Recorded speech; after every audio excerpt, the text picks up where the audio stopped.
नमस्कार, राधे राधे, जय श्री कृष्णा। एक बार फिर से आप सभी साथियों का हार्दिक स्वागत है आपके अपने YouTube चैनल अशोका दा एग्जाम गुरु पर। प्यारे साथियों, आज की क्लास में हम लोग पढ़ेंगे चतुर्भुज के प्रकार। आपके एग्जाम चाहे सीटेट हुआ या फिर यूपी टेट या फिर डीएलएड फोर्थ सेमेस्टर की हम लोग बात करें तो उसमें जितने भी चतुर्भुज के प्रकार हैं जैसे कि वर्ग, आयत, समचतुर्भुज, समांतर चतुर्भुज और समलंब चतुर्भुज, इन सभी पर प्रश्न आपके एग्जाम्स में पूछे जाते हैं।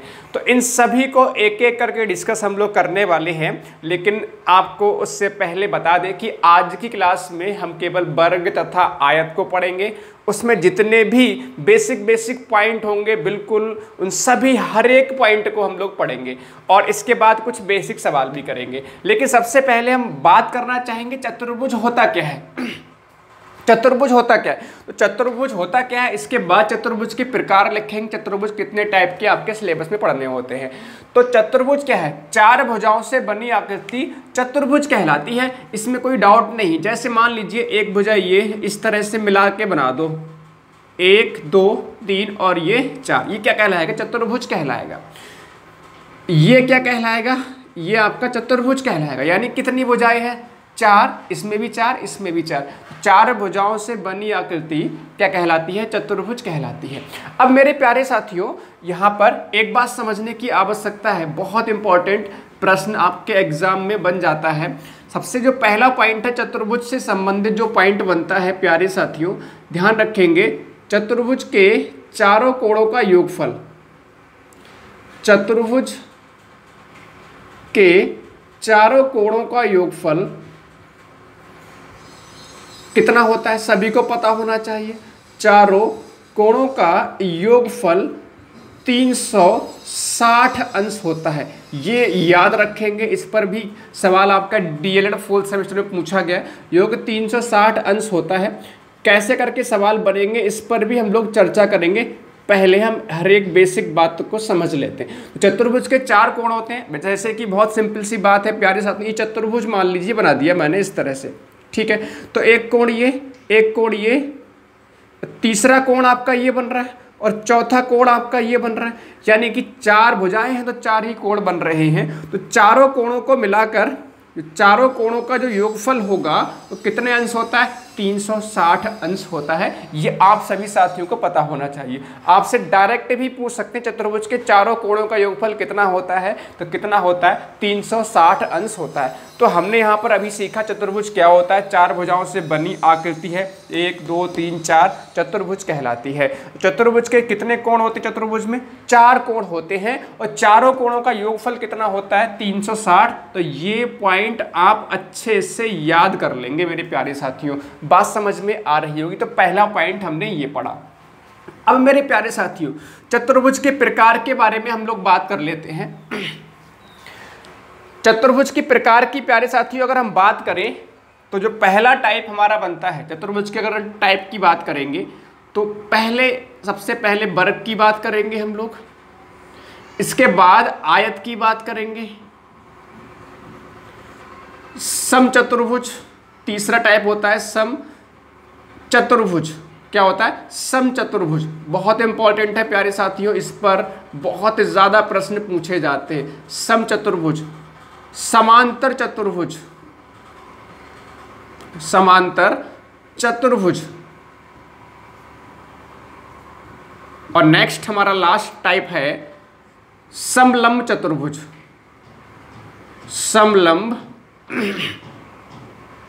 समलंब चतुर्भुज। बात क्लियर है यहां तक? बताओ सभी साथियों को बात समझ में आ रही होगी? सबको समझ आ रहा है इतनी बात? तो ये हमने पढ़ने हैं।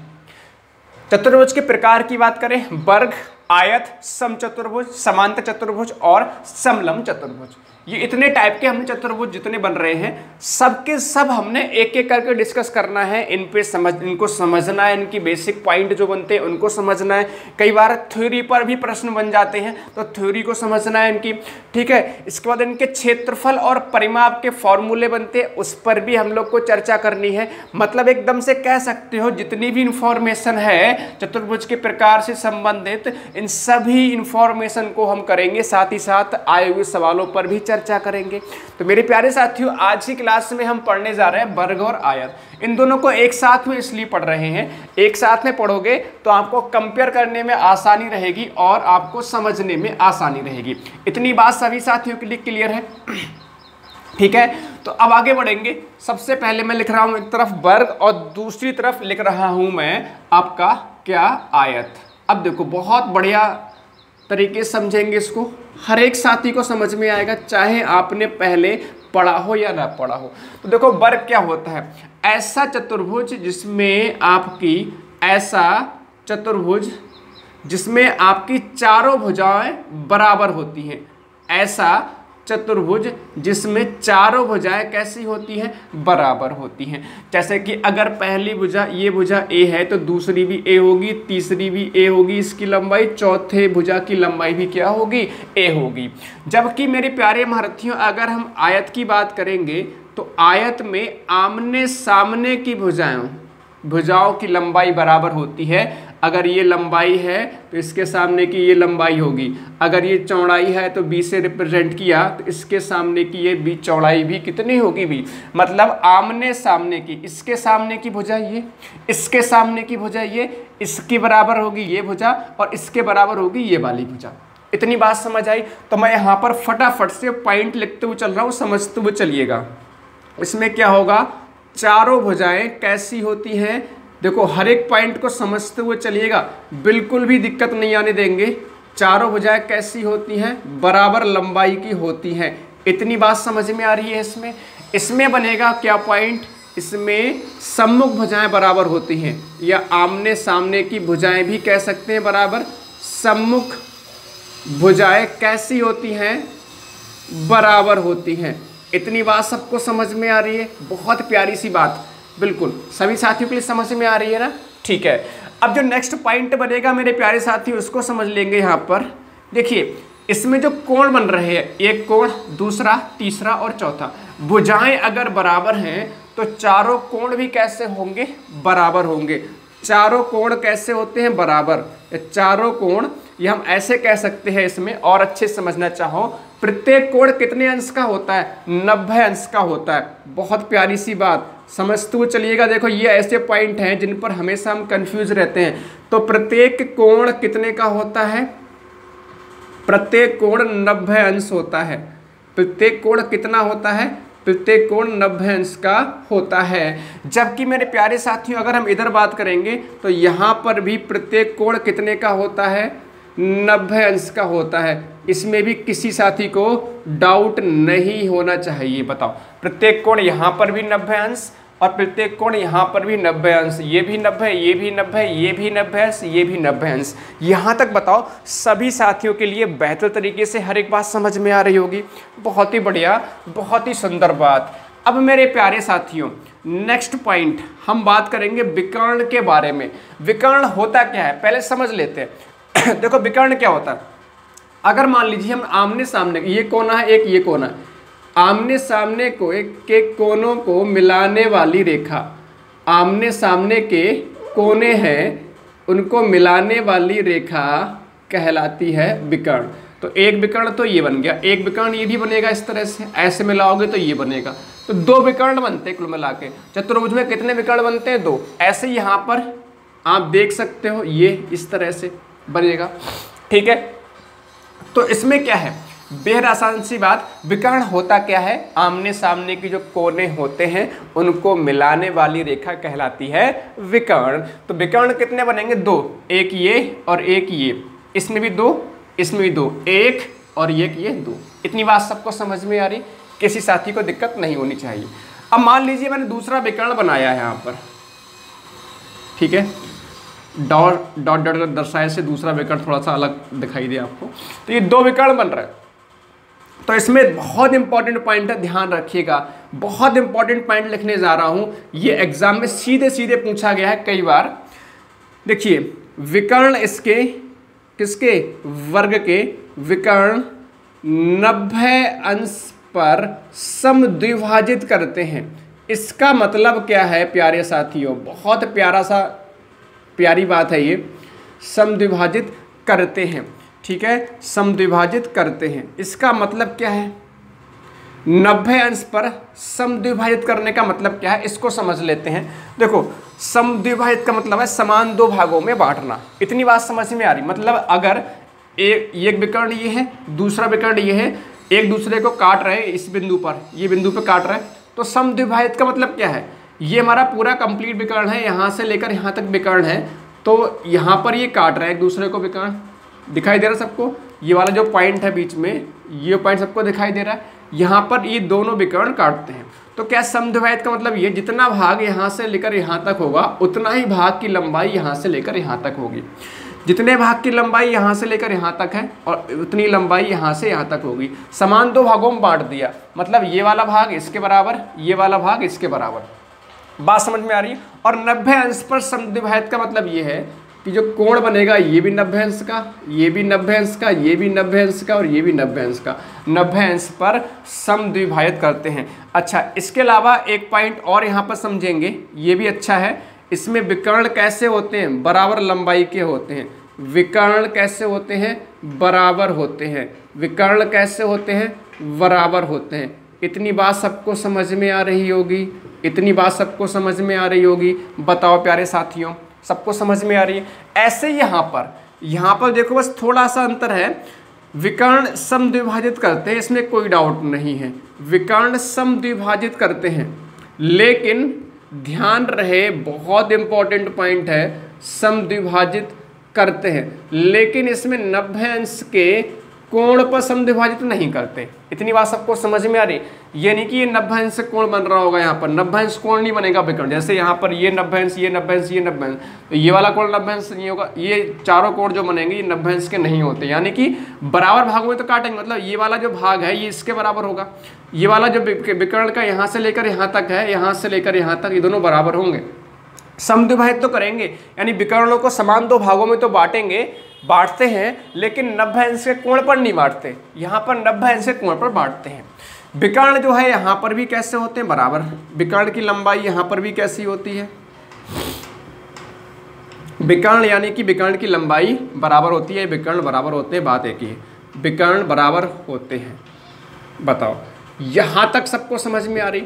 तो प्यारे साथियों, एक प्रश्न बन जाता है आपके एग्जाम में, एक एग्जाम में प्रश्न बन जाता है प्यारे साथियों, क्या ऐसे कौन सा चतुर्भुज है, ऐसा कौन सा चतुर्भुज है जिसके विकर्ण 90 अंश पर समद्विभाजित करते हैं? तो आंसर क्या होगा? वर्ग। हालांकि समचतुर्भुज भी होता है, तो ऐसे दो चतुर्भुज, देखो बात करेंगे 90 अंश के जो विकर्ण जो है 90 अंश से कोण पर समद्विभाजित करते हैं, तो पहला तो एक वर्ग होगा और दूसरा समचतुर्भुज होता है। बात सबको समझ में आती है? तो क्वेश्चन डायरेक्ट पूछ लेते हैं, आपको ऑप्शन दे देंगे कि निम्न में से कौन सा चतुर्भुज के विकर्ण 90 अंश पर समद्विभाजित करते हैं? तो पहला ऑप्शन दे दिया वर्ग, दूसरा ऑप्शन दे दिया आयत, तीसरा ऑप्शन दे दिया वर्ग तथा आयत दोनों, तो चौथा ऑप्शन दे दिया इनमें से कोई नहीं। तो वर्ग के, यानी कि पहला ऑप्शन इसका सही हो जाएगा, वर्ग के विकर्ण 90 अंश के कोण पर समद्विभाजित करते हैं। बात यहाँ तक क्लियर है? तो ये 4 पॉइंट आपको अच्छे समझ में आ रहे होंगे सभी साथियों के लिए। पहली बात, वर्ग की बात करेंगे तो वर्ग में चारों भुजाएं समान लंबाई की होती हैं, इसमें आमने सामने की भुजाएं बराबर होती हैं, प्रत्येक कोण 90 अंश का होता है, प्रत्येक कोण यहाँ पर भी 90 अंश का होता है। इसमें क्या होता है? विकर्ण बराबर होते हैं, विकर्ण बराबर इसमें भी होते हैं, इसमें भी कोई डाउट नहीं होना चाहिए। अच्छा, इसकी बात करेंगे तो अगर विकर्ण समद्विभाजित करते हैं, यानी विकर्ण एक दूसरे को समान दो भागों में बांट देते हैं, लेकिन इसमें 90 अंश पर बांटते हैं, इसमें 90 अंश पर नहीं बांटते हैं। बताओ, इतना नोट कर लो फटाफट से, सभी साथी इतना जल्दी से नोट कर लो। बहुत प्यारी प्यारी बातें बताने वाले हैं, ठीक है, बहुत प्यारी प्यारी बातें बताने वाले हैं। अब मेरे प्यारे साथियों आगे बढ़ेंगे, नेक्स्ट हम बात करेंगे, यहाँ पर समझते हुए चलिएगा, देखो बहुत प्यारी बात। नेक्स्ट प्यारे साथियों हम यहाँ पर बात करेंगे किसकी? क्षेत्रफल की बात करेंगे।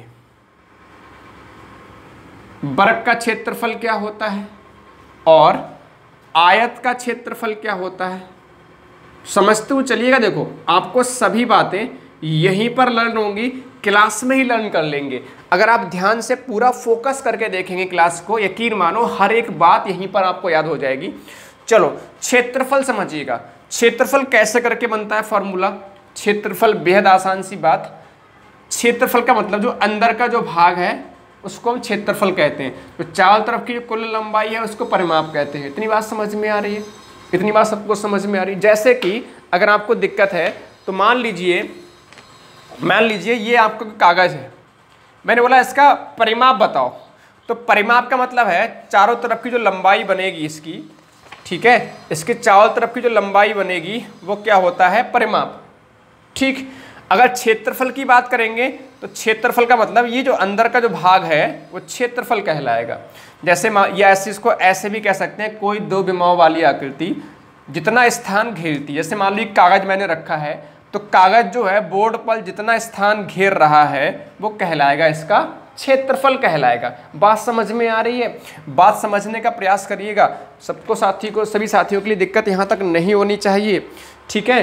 तो क्षेत्रफल निकालते कैसे, अभी इसको और समझेंगे बेहतर तरीके से। क्षेत्रफल निकालते कैसे? लगातार दो भुजाओं की गुणा कर दो, लगातार दो भुजाओं की गुणा, यानी कि आप कह सकते हो a इंटू ए, या फिर कह सकते हो ए स्क्वायर। बात तो एक ही है, चाहे इसकी गुणा करो, चाहे इसकी गुणा करो, चाहे इसकी गुणा करो, चाहे इसकी और इसकी गुणा करो, तो ए स्क्वायर। क्षेत्रफल कितना आसान है, ए स्क्वायर। इसमें क्या होगा? लगातार दो भुजाओं की गुणा, एल इंटू बी कर लो, एल इंटू बी, लंबाई गुणे चौड़ाई। चाहे बी गुणे एल करो तब भी बात एक ही है, चाहे एल गुणे बी करो, चाहे बी गुणे एल करो, बात एक ही है। तो लगातार दो भुजाओं की गुणा क्षेत्रफल निकालते हैं, ठीक है। अच्छा, अभी मैं बहुत इंपॉर्टेंट बात बताऊंगा, ध्यान समझते चलिएगा, जाना कहीं नहीं, देखो बहुत मजा आएगा अभी आपको, ठीक है, कहीं नहीं जाना। इसके बाद प्यारे साथियों बात करेंगे हम लोग परिमाप की। इसके बाद हम लोग बात करेंगे किसकी? परिमाप की। तो परिमाप क्या होता है? सबको दिख रहा है रेड कलर से? नहीं, ठीक है, थोड़ा रेड कलर थोड़ा भद्दा दिख रहा है। परिमाप, परिमाप का मतलब है चारों तरफ की माप, यानी कि a plus A plus A plus A, A plus A plus A plus A, चार भुजाएं हैं ना, सबको जोड़ोगे तो कितना होगा? 4a। तो ये ऐसे करके याद नहीं रखना कि आप a प्लस ए करते रहो, तो क्योंकि आपको पता है चार भुजाएं हैं, एक भुजा a है, तो चारों भुजाओं का योगफल कितना होगा? 4a। तो परिमाप क्या होता है? वर्ग का 4a। इसकी बात करेंगे तो इसमें परिमाप क्या होता है प्यारे साथियों? बेहद आसान सी बात है। क्या करोगे? l plus B plus L और प्लस बी, यही तो करोगे। परिमाप का मतलब चारों तरफ की माप, ठीक। तो अगर इनको जोड़ोगे तो क्या बनेगा? 2l और प्लस 2b। अगर दो बाहर लोगे तो अंदर रह जाएगा l प्लस b। तभी आपने सुना होगा आयत का परिमाप होता है 2 गुणे ब्रैकेट के अंदर लंबाई प्लस चौड़ाई। लंबाई l है, b हमारी चौड़ाई है। बताओ, यहां तक सभी साथियों के लिए अच्छे समझ में आ रहा होगा? बिल्कुल, बहुत बेहतर तरीके से समझ रहे होंगे सभी साथी अच्छे तरीके से। यहां तक सभी साथियों के लिए क्लियर हो रहा होगा, ठीक। इसके बाद अगर एक पॉइंट और बनता है विकर्ण का। विकर्ण, इसमें क्या होता है? विकर्ण होता है इसमें a√2। अच्छा, इसमें विकर्ण क्या होता है? अगर विकर्ण की लंबाई आपसे पूछी जाए तो इसमें होता है रूट में l square plus B square, root में l square plus B square. मतलब क्या? विकर्ण कैसे करके निकला होगा? एक बात बताओ, विकर्ण कैसे निकला होगा? एक बात बताओ, अगर मैं ऐसे करके बना लूं, ये मैंने इतना लिया, ये भुजा मैंने कितनी ली? a, दूसरी भुजा, यही तो विकर्ण है। ये हमारा क्या है? विकर्ण। तो मैंने ये विकर्ण बना लिया। तो अगर 90 अंश कोण बन रहा है, आपको पता है पाइथागोरस प्रमेय लग जाएगी। पाइथागोरस प्रमेय से क्या करेंगे हम लोग? विकर्ण हमारा कितना आ जाएगा? a√2 आ जाएगा। फिलहाल ज़्यादा परेशान होने की आवश्यकता नहीं है। पाइथागोरस प्रमेय लगाओ तो ये क्या होगा? हमारा x होगा। तो क्या होगा? x स्क्वायर बराबर, पाइथागोरस प्रमेय में क्या होता है? 90 अंश के सामने की जो भुजा होती है सबसे बड़ी होती है, कर्ण कहलाता है। कर्ण का वर्ग बराबर लंब का वर्ग, लंब हमारा पास a है और आधार भी हमारा a है, तो लंब का स्क्वायर प्लस आधार का स्क्वायर, तो x स्क्वायर बराबर 2a स्क्वायर हो जाएगा। तो x बराबर प्यारे साथियों निकालोगे तो 2a स्क्वायर ऐसे करोगे ना, और आपको पता है a स्क्वायर का वर्गमूल a आ जाएगा, 2 का निकलेगा नहीं, वो हमारा ऐसे ही रह जाएगा। तो x बराबर कितना आ गया? a√2 आ गया यहाँ पर, ठीक है। फिलहाल आपको ये सब कुछ याद नहीं रखना, आपको पता होना चाहिए विकर्ण की लंबाई, आपको पता होना चाहिए विकर्ण की लंबाई कितनी होती है? a√2 होती है। a√2 होती है। जबकि इसमें बात करेंगे तो आयत की विकर्ण की लंबाई होती है रूट में l² + b²। इसमें भी ऐसे निकलेगा, इसमें भी ये कर्ण कहलाएगा, ये आपका आधार हो गया, ये लंब हो गया, इसमें नभ्भंश कोण बन रहा है, तो इसमें भी ऐसे ही निकलेगा। ठीक है तो सभी साथियों के लिए ये सब कुछ समझ में आ गया होगा। अब देखो क्षेत्रफल कब निकलेगा, समझना मेरी बात ध्यान से। क्षेत्रफल कब निकलेगा और परिमाप कब निकलेगा, मैं थोड़ा सा इधर लिख दे रहा हूं तो आपको समझने में आसानी रहेगी। क्षेत्रफल कब निकलेगा और परिमाप कब निकलेगा। देखो अगर मान लीजिए जैसे फॉर एग्जाम्पल मैं कहूं कि आपको एक खेत है, चाहे आयताकार हो चाहे वर्गाकार, कुछ भी हो सकता है। मैंने कहा भाई खेत है, खेत के चारों तरफ तार लगाना है। ठीक है, खेत हो सकता है या मैदान हो सकता है। अगर चारों तरफ तार लगाना है तो परिमाप निकलेगा। अगर आपने खेत में मान लीजिए बीज बोना है, ठीक है, या मैदान है या मान लो खेत है, खेत में बीज बोना है, आपको खेत में बीज बोना है। अगर खेत में बीज बोना है तो क्या निकलेगा उस कंडीशन में, क्षेत्रफल निकलेगा। खेत की जुताई होनी है, ठीक है, खेत की क्या होनी है, जुताई होनी है, तो क्या निकलेगा, क्षेत्रफल निकलेगा। ठीक है, बात सबको समझ में आ रही है। मान लीजिए मैदान में घास लगानी है, आपको कोई मैदान है उसमें क्या लगानी है, घास लगानी है। मैदान में क्या लगानी है, घास लगानी है, तो उस कंडीशन में क्या लगेगा, क्या बनेगा, क्षेत्रफल निकालेंगे। बात समझ में। कई बार आपसे डायरेक्ट ना पूछ के, कई बार आपसे डायरेक्ट नहीं पूछेंगे क्षेत्रफल निकालो या परिमाप निकालो, आपसे घुमा फिरा के पूछेंगे भाई कि आपसे पूछ लेंगे कि खेत में बीज बोना है और इसका खर्चा बताओ। ठीक है, मैदान में घास लगानी है उसका खर्चा बताओ। या आपको मान लीजिए मैं कहूँ तो यहाँ पर जैसे मान लीजिए आपको फर्श पर टाइल बिछवानी है, फर्श पर आपको क्या बिछानी है, टाइल लगवानी है। अगर टाइल लगवानी है तब भी क्या निकलेगा, क्षेत्रफल। तो ये बात सबको समझ में आ रही। मान लो कोई भी आकृति है, मैं वर्ग और इसकी बात नहीं कह रहा, कोई भी आकृति चतुर्भुज है तो उसके जो अंदर का जो भाग बन रहा है, कोई भी आकृति बोल सकते हो, तो अंदर का जो भाग है वो कहलाता है क्षेत्रफल। ये क्या कहलाता है आपका, क्षेत्रफल कहलाता है। लेकिन जो चारों तरफ की जो माप होती है, जो चारों तरफ बाउंड्री होती है, ऐसे बोल सकते हैं, चारों तरफ की जो बाउंड्री होती है उसकी लंबाई निकालो कुल मिला के तो होता है परिमाप। अब परिमाप कहाँ कहाँ पर निकलेगा, बेहद आसान सी बात। मान लो आपने क्या करना है, मैदान के चारों तरफ तार लगाना है, तो क्या निकलेगा उस कंडीशन में, मैदान के चारों ओर क्या लगवाना है, तार लगवाना है। तार लगवाना है तो कंडीशन में क्या निकलेगा, परिमाप निकलेगा। बेहद आसान सी बात, आपको समझ में आ रही होगी। ठीक है, मैदान के चारों तरफ आपने तार लगवाना है तो क्या निकलेगा उस कंडीशन में, परिमाप निकलेगा। या मैदान के चारों तरफ अपने चक्कर लगाने हैं, ठीक है, चारों ओर चक्कर लगाने हैं, तो कई बार पूछने के कितने चक्कर लगेंगे। ठीक है, तो चारों ओर आपको चक्कर लगाने हैं तो उस कंडीशन में क्या निकलेगा, उस कंडीशन में क्या निकलेगा, परिमाप निकलेगा। मतलब जहां कहीं भी हमें चारों तरफ की माप निकालने की बात हो रही है तो उसमें क्या निकलेगा, परिमाप। अगर अंदर के भाग की बात हो रही तो उसमें क्या निकलेगा, क्षेत्रफल। तो फटाफट से ये सभी पॉइंट आप जल्दी से नोट कर सकते हैं। मैं एक बार फटाफट से रिकॉल कर देता हूँ, फिर हम बेसिक सवालों की तरफ चलेंगे। देखो बेहद आसान सी बात हमने पढ़ी। वर्ग में क्या पढ़ा, चारों भुजाएं समान। आयत में क्या होता है, सम्मुख भुजाएं समान लंबाई की होती हैं। इसमें भी प्रत्येक कोण लंबवंश का होता है, इसमें प्रत्येक कोण लंबवंश का होता है। विकर्ण इसमें भी समद्विभाजित करते हैं, विकर्ण इसमें भी समद्विभाजित करते हैं, लेकिन वर्ग में 90 अंश पर समद्विभाजित करते हैं। ये बात आपको पता होना चाहिए। विकर्ण इसमें बराबर होते हैं, विकर्ण की लंबाई इसमें भी बराबर होती है। दो विकर्ण होते हैं, दोनों की लंबाई कैसी होती है, समान होती है। क्षेत्रफल, वर्ग का क्षेत्रफल होता है भुजा स्क्वायर, और जबकि आयत का क्षेत्रफल होता है लंबाई गुणे चौड़ाई।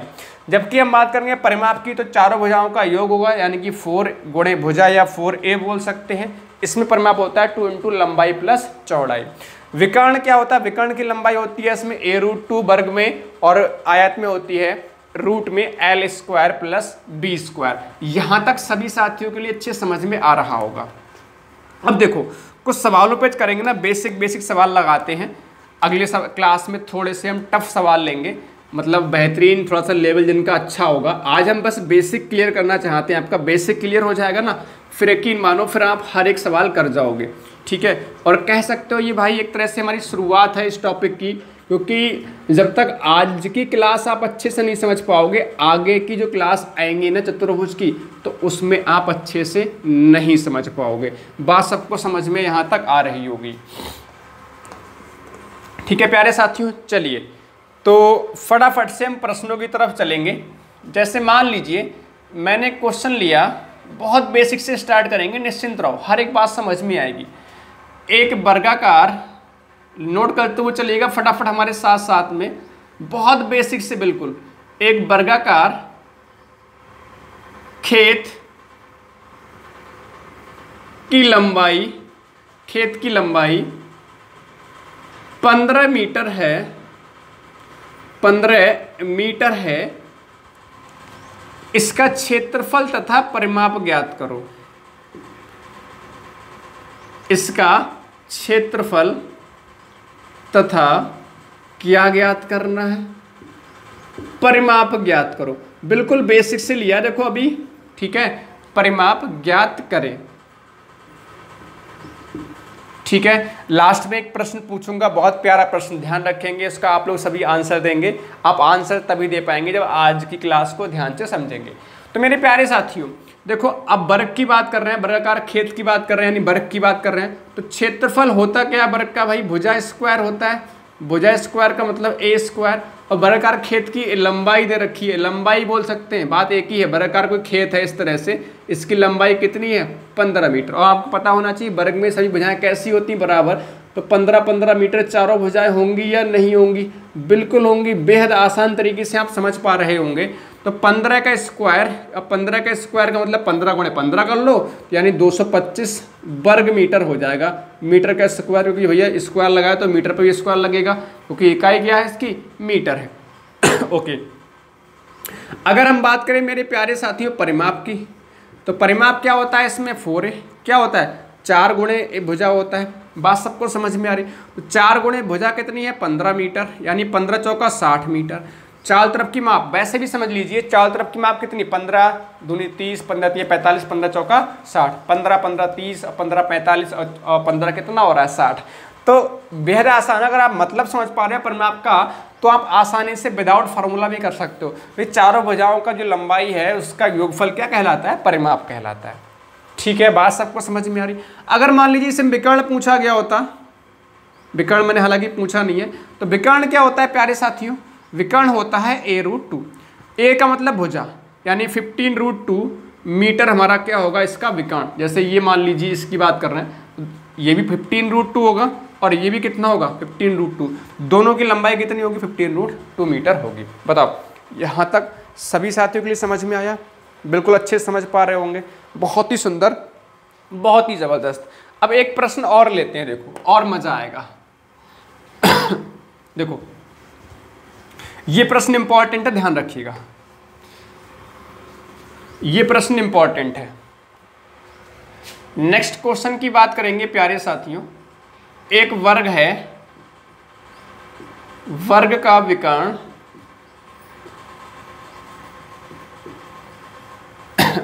वर्ग का विकर्ण 5√2 सेंटीमीटर का है या सेंटीमीटर है। तो क्षेत्रफल ज्ञात करो, तो क्षेत्रफल ज्ञात करो, तो क्षेत्रफल ज्ञात करो। अब मेरे प्यारे साथियों ध्यान रखेंगे, जो वर्ग का क्षेत्रफल होता है क्या होता है, इसको दो मेथड से हम लोग कर सकते हैं। वर्ग का क्षेत्रफल होता है क्या, भुजा स्क्वायर होता है, यानी कि जब तक भुजा नहीं पता होगी हम क्षेत्रफल नहीं निकाल सकते। किसका, वर्ग का। तो कैसे करोगे, सबसे पहले मैंने कहा जो चीज़ गिवन होती है ना उसको आप लोग नोट कर लीजिए। कितना होता है 5√2 दे रखा है, और वर्ग का विकर्ण का फॉर्मूला क्या होता है a√2, तो हमने अंदर a√2 इस तरह से लगा दिया, इसके नीचे √2 से √2 कैंसिल हो जाएगा, यानी कि भुजा कितनी आ जाएगी 5 सेंटीमीटर। अगर भुजा 5 सेंटीमीटर है तो क्षेत्रफल निकाल ही सकते हो 5 का स्क्वायर, यानी कि 25 वर्ग सेंटीमीटर या सेंटीमीटर का स्क्वायर। बताओ सबको सवाल क्लियर है। एक मेथड तो ये हो गया, सेकंड मेथड क्या होगा, ध्यान रखेंगे, अगर या यदि अगर आपको क्या दिया गया हो, अगर विकर्ण दिया गया हो, विकर्ण दिया हो तो क्षेत्रफल हम डायरेक्ट निकाल सकते हैं, जो विकर्ण है उसका स्क्वायर का आधा। समझ पा रहे हैं? अगर सवाल में आपको विकर्ण दे रखा हो और आपसे क्षेत्रफल पूछा हो तो भुजा निकालने की आवश्यकता नहीं है हमें, ठीक है। भुजा दे रखी है तब तो कोई दिक्कत नहीं, भुजा स्क्वायर लगा दो। अगर मान लीजिए विकर्ण आपको दे रखा है सवाल में, जैसे कि इस सवाल में 5√2 सेंटीमीटर दे रखा है, तो क्षेत्रफल कैसे निकालेंगे, d²/2, और d क्या है यहाँ पर, विकर्ण, ठीक है। d क्या है यहाँ पर, d यहाँ पर क्या है, विकर्ण की लंबाई है, ये क्या है आपका विकर्ण है। बात समझ में आ रही, यानी कि 5√2 आपका विकर्ण है, इसका स्क्वायर को कितने से भाग करेंगे, 2 से भाग करेंगे। बात यहाँ तक सबको क्लियर है ना। तो 5 का स्क्वायर कितना, 25 होगा, √2 का स्क्वायर कितना होगा, 2, और अपॉन में कितना, 2 ऐसे ही रहेगा। तो कितना आंसर हो जाएगा, 25 वर्ग सेंटीमीटर या 25 सेंटीमीटर का स्क्वायर। बात सबको समझ में आ रही। देखो 5 का स्क्वायर तो 25 हो गया, √2 का स्क्वायर ध्यान रखेंगे हमेशा। जैसे मान लो मैंने भाई √2 का स्क्वायर किया तो ये 2 हो जाएगा, √3 का स्क्वायर किया तो आपका ये 3 होगा, √4 का स्क्वायर करोगे तो 4 होगा, √5 का स्क्वायर करोगे तो आपका ये 5 होगा, √7 या √6 का स्क्वायर करोगे तो आपको कितना होगा, 6 होगा। मतलब अगर रूट लगाया उसका स्क्वायर कर दोगे तो भाई अंदर वाला नंबर हो जाएगा, 2 का 2 हो गया, 3 का 3, 4 का 4, 5 का 5, 6 का 6। बात समझ में आ रही। छोटी छोटी बातें होती हैं जो हमेशा हमको परेशान करती है, लेकिन यकीन मानो आपको हर बात पर ध्यान रखते हुए हम क्लास को लेते हैं, क्योंकि कहीं ना कहीं थोड़ा सा इस बात का अनुभव हमें हो गया कि कहाँ पर आपको दिक्कत हो सकती है, ठीक है। तो दिक्कत नहीं आने देंगे। इतनी बात सबको क्लियर हो रही होगी। चलिए आगे बढ़ेंगे फटाफट से, एक और सवाल देखते हैं वर्ग पर आधारित, फिर आयत के सवाल देखेंगे। निश्चिंत रहिएगा, कल बेहतरीन लेवल के सवाल करेंगे। कहीं आपको लग रहा हो कि सर ऐसा तो नहीं कि आसान सवाल करा रहे हैं। देखिए विकर्ण वाला जो सवाल कराया था इस तरह के सवाल पूछे गए, आपका डीएलएड में भी पूछा हुआ सवाल, तो घबराने की आवश्यकता नहीं। चलो जैसे मान लीजिए एक वर्ग है, वर्ग का कई बार परिमाप दे देंगे आपको। वर्ग का परिमाप मैंने बोल दिया भाई 36 सेंटीमीटर है, तो क्षेत्रफल ज्ञात करो, तो क्षेत्रफल ज्ञात करो। अब होता क्या है प्यारे साथियों, इस बात को समझना होगा। कई बार क्षेत्र परिमाप दे देंगे, क्षेत्रफल पूछ लेंगे, या क्षेत्रफल दे के परिमाप पूछ लेंगे। तो मैंने बहुत प्यारी सी बात बताई है, जो चीज़ आपको गिवन हो चुपचाप लिख लो पहले ऐसे करके।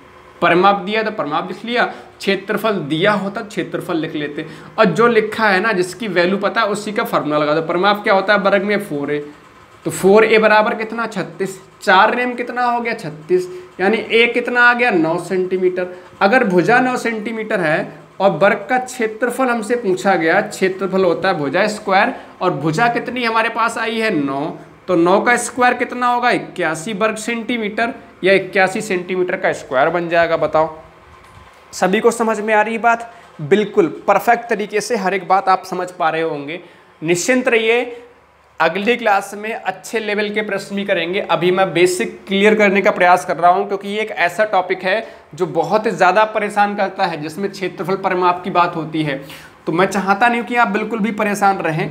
थोड़ी सी मेहनत आज जो आप कर रहे हैं, यकीन मानो आने वाले समय में यही आपको सिलेक्शन दिलाएगी। अगले प्रश्न की तरफ चलना चाहेंगे मेरे प्यारे साथियों।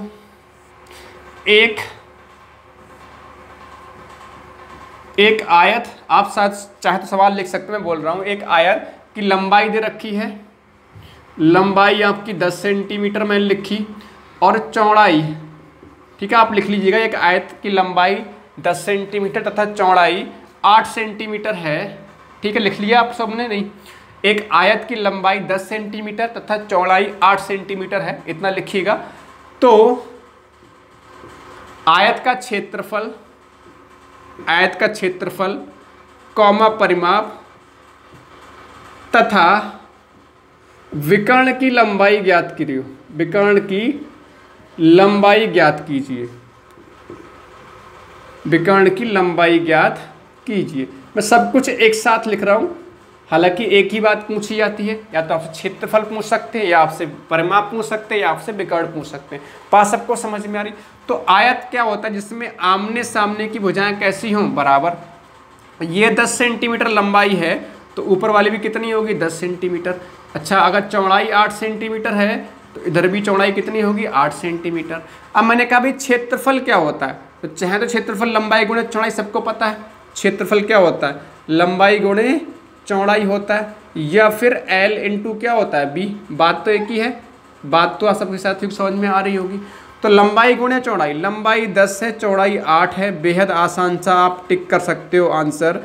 कितना हो जाएगा, 80 सेंटीमीटर स्क्वायर। क्षेत्रफल हमेशा वर्ग मीटर या वर्ग सेंटीमीटर में आता है।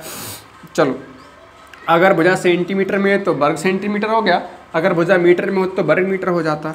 तो परिमाप क्या होगा मेरे प्यारे साथियों, परिमाप होता है 2 इंटू लंबाई प्लस चौड़ाई, सबको पता है ना। या फिर डायरेक्ट जो है सभी भुजाओं की लंबाई जोड़ दो, 10 और 8 कितना, 18, 10 कितना, 28, 28 8 कितना, 36। तो कैसे भी कर लो, लंबाई 10, चौड़ाई 8, 10 और 8 18 दूनी कितना, 36 सेंटीमीटर, 36 सेंटीमीटर। तो परिमाप तो निकालना बेहद आसान है। विकर्ण की लंबाई की मेरे प्यारे साथियों बात करेंगे तो विकर्ण की लंबाई मैंने बोला रूट में L square plus B square होता है। चलो भाई फटाफट से सॉल्व कर लो। L का स्क्वायर ये 10 का स्क्वायर, चौड़ाई हमारे पास 8 स्क्वायर हो जाएगी, तो 8 है तो 8 का स्क्वायर, 10 दाई कितना 100, 8 8 कितना 64, तो 164 हो जाएगा। अच्छा, 164 का वर्गमूल निकालो, फटाफट कैंसिल करो, 2 8 16, 2 दूनी 4, 2 चौक 8, 2 एकम 2। अब तो ये कैंसिल नहीं होगा किसी से, ठीक है। 2 8 16, 2 दूनी 4, 2 चौक 8, 2 एकम 2। तो अब आपको पता है कि भाई वर्गमूल में जोड़ा बनाते हैं।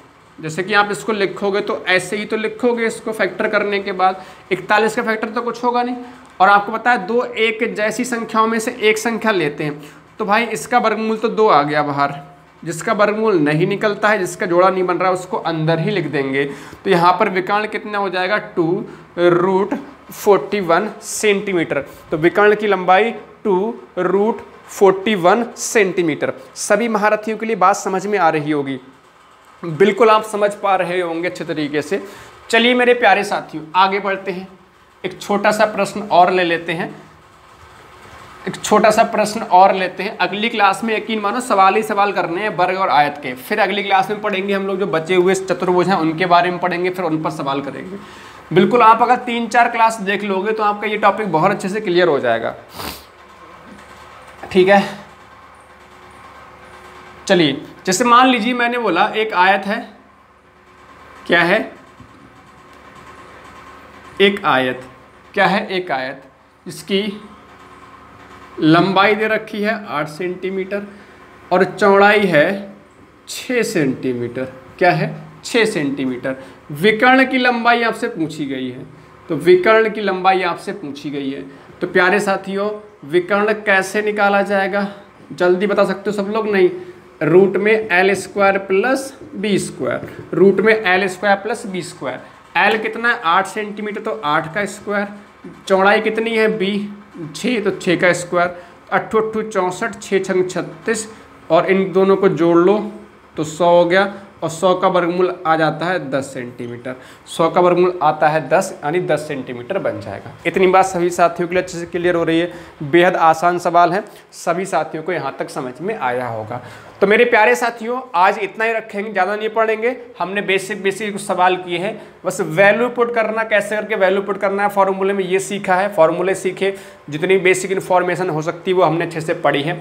अगली क्लास में आयत और वर्ग पर आधारित कुछ बेहतरीन सवाल करेंगे, यकीन मानो बहुत ही ज़बरदस्त सवाल करेंगे, कुछ पूछे हुए सवाल हैं उनको भी करेंगे, ठीक है। तो सभी साथियों का बहुत बहुत धन्यवाद, मिलते हैं अगली क्लास में। जय हिंद, जय भारत, वंदे मातरम।